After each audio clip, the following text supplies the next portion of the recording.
Hello and welcome to Chandigarh Civil Services. Guys, we would be discussing 2001 Polity Section Prelims part. So let's start. Question number 1 है, in what way does the Indian Parliament की बात की गई है, exercise control over the administration. उन्होंने बोला है कि जो पार्लियामेंट है, जो लेजिस्लेचर है, how does it exercise control over the administration of the country. तो let's see the options. Option number 1 है through consultative committees of various ministries. No, जो consultative committees हैं वो they are for the ministries, not for the administration. मतलब they only the ministries only consult them when the need is there. Second is through parliamentary committees. Yes, parliamentary committees के through administration control करते हैं. Third है by making the administrator send periodic reports. No. By compelling the executive to issue its. No. So option is B through parliamentary committees. जो different parliamentary committees हैं, that is constitutional committees and ad hoc or statutory committees, उनके through parliament administration के ऊपर control exercise करता है. Option is B, question 1. Question number 2. Consider the following statements about minorities in India. Minorities की बात की गई है इंडिया में, तो आपने बताना है कि कौन सी स्टेटमेंट करेक्ट है from above statements. Option number 1 है, the government of India has notified 5 communities namely Muslim, Sikhs, Christian, Buddhist and Zoroastrians as minorities. Yes, ये 2001 का डेटा है, तो तब 5 थी, अब ये इंक्रीज हो गया है. यू शुड नो कि इसके अंदर जैन्स आ गए हैं और नेक्स्ट और कौन सी आई हैं. So Jains has been increased. So option 1 is correct. Option number 2 है, the National Commission for Minorities was given statutory status in 1993. Yes, 1993 में it was a statutory organization. बाद में it became a constitutional organization. Third है, the smallest religious minority in India is Zoroastrians. No, ऐसा नहीं है. Fourth is the Constitution of India recognizes and protects religious and linguistic minorities. Yes, ये fundamental rights में आपके provision given है that the Constitution of India recognize किसको करता है, एक religious और दूसरे linguistic minorities को. तो options कौन से correct हैं? First is correct, second is correct and fourth is correct. So option is D, that is 1, 2 and 4 are correct. Question number 3. In which one of the following areas does the state government not have control over its local bodies? आपने बताना है कोई ऐसा कौन सा area है जिसमें state government का कंट्रोल नहीं है लोकल बॉडीज पे. It is their personal matters.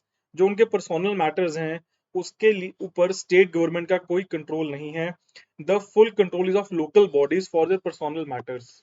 Option is D. Question number 4. Consider the following statements regarding the high courts in India. High courts के बारे में बात की है. आज हमारे पास कितने हाई कोर्ट्स हैं? We have 25 high courts as in 2023. अगर क्वेश्चन आपको आ जाए कितने हैं? 23 high courts. Youngest high court कौन सा है? आंध्र प्रदेश. तो लेट्स सी कि कौन से ऑप्शन इसमें से करेक्ट हैं. You have to tell. Question number 4 में there are 18 high courts in the country. ये 2001 का डेटा है, उस टाइम पे 18 थे, आज कितने? आज 25 हैं. 3 of them have jurisdiction over more than one state. Yes. Third is no UT has a high court on its own. गलत बात है, ऐसा नहीं है. Judges of the high court hold office till the age of 62 years. So option is 1, 2 and 4 which are correct. Third is not correct. Puducherry and Delhi have their own high court. और आपको पता होना चाहिए कि अब Jammu and Kashmir is also the UT जिसके पास अपना खुद का हाई कोर्ट है, that is JNK high court. Question number 5. Match list 1 with list 2 and select the correct answers using the codes given below.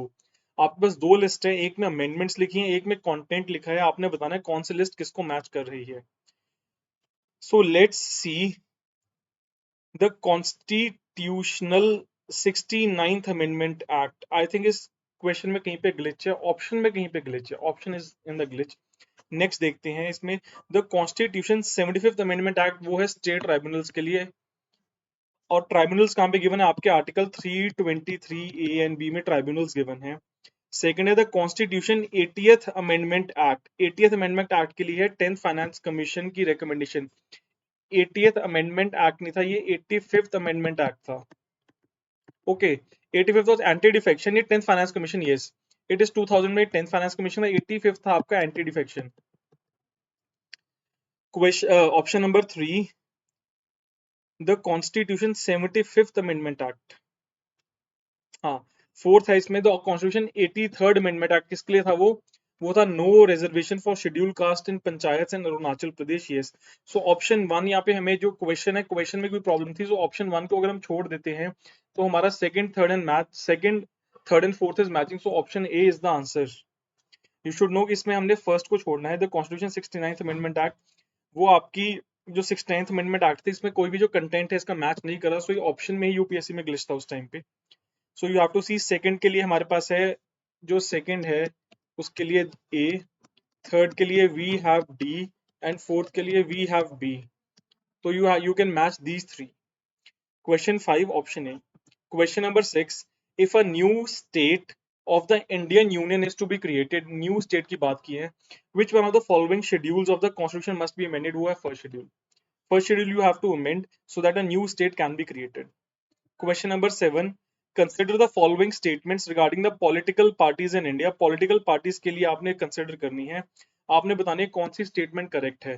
2001 again 2001 का क्वेश्चन है, आपने 2023 के डेटा से इसको कंफ्यूज नहीं करना। क्वेश्चन इसमें ऑप्शन पहला है the representation of people's act 1951 provides for registration of political parties, yes. Registration of political parties is carried out by election commission, yes. A national level political party is one which is recognized by 4 or more states, yes.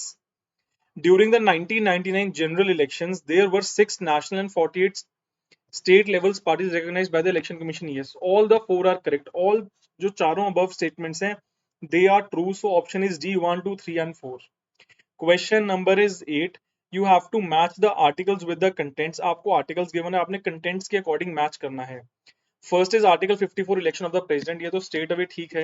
Second है election, sorry article 75, ये आएगा appointment of prime minister and council of ministers, it is also matching. Article 155 appointment of governor of the state, yes.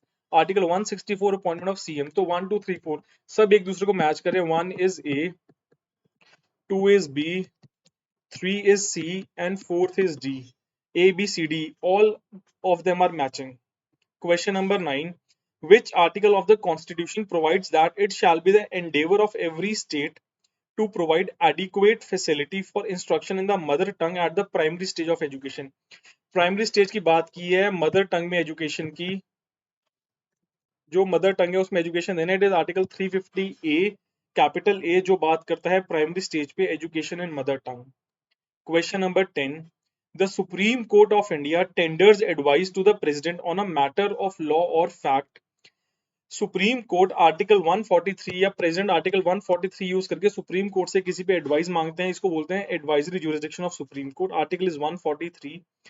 तो वो कब देंगे या किस matter के ऊपर देंगे? वो तभी देंगे जब उनकी एडवाइस पूछी जाएगी। When, only when the president seeks his advice या such advice, then only supreme court can give the advice. ये एडवाइस प्रेसिडेंट के ऊपर बाइंडिंग नहीं है, वो उनका मन है वो फॉलो करेंगे, उनका मन है वो फॉलो नहीं करेंगे। सो the advice is not binding on the president to be implemented, yes, but the Supreme Court is binded to give the advice. Supreme Court को advice देनी पड़ेगी। It is up to the president that he seeks such advice or he implements such advice or not. Question number 11. Which one of the following duties is not performed by CAG? आपने बताना है CAG कौन सी duty perform नहीं करता। So let's see the options. Option number 1 है to audit and report on all expenditure from consolidated fund of India. This is the duty of CAG. To audit and report on all expenditures from contingency and public accounts, ये भी CAG की duty है। To audit and report on all trading, manufacturing, profit and loss accounts, this is also the duty of CAG. Fourth है to control the receipt and issue of public money and to ensure that public revenue is lodged in the exchequer, ये duty नहीं है, this is not the duty of CAG. Option D is not the duty, rest above all are the duties. Question number 12.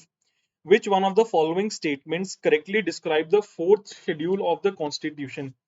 Fourth schedule की बात की है constitution की, कि कौन सा है जो करेक्टली डिफाइन करता है। पहला है it list the distribution of power between union and states, no. It contains the languages, no, that is 8th schedule. It contains the provisions regarding the administration of tribal area, 6th schedule. Distribution of power है 7th schedule. तो fourth schedule क्या है? It allocates seats in council of states, yes, this is the correct option.